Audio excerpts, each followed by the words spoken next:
Аре, бе, Шишко!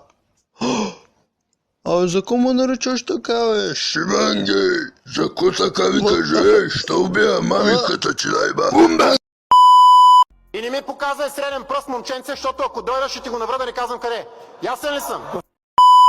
На какво казват средна класа, бе? Когато банката ви отказва заем поради нисък доход, а държавата помощи заради висок доход.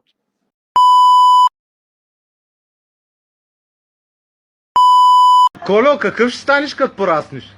Наркоман. Какъв? Наркоман не. А какъв ще станеш като станеш голям? Дилър. Дилър! Ти какво искаш да станеш като пораснеш? Полицай. Що? Да съм бандит.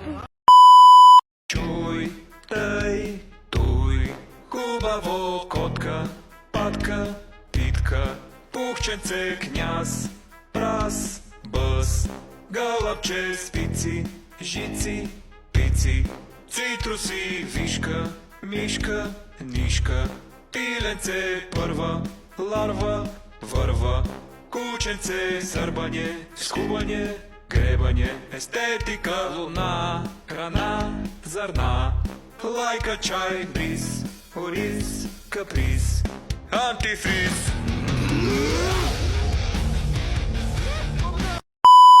Осем годишното във вашите представи коя година е родено? 8 годишното е 2011. А сега коя година сме? 2018. Детето на колко години? 8.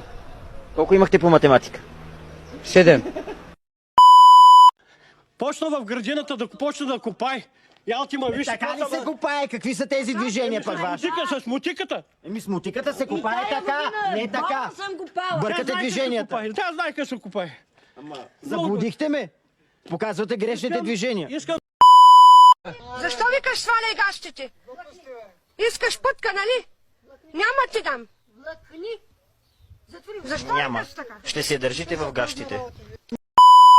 Убил е майка ви, баща ви и мъжа си. 3 души. Сирено убие! Така се изписва ръкописно главната буква Д, а така малката буква Д. Звукът Д може да се намира в началото, в средата и в края на думата.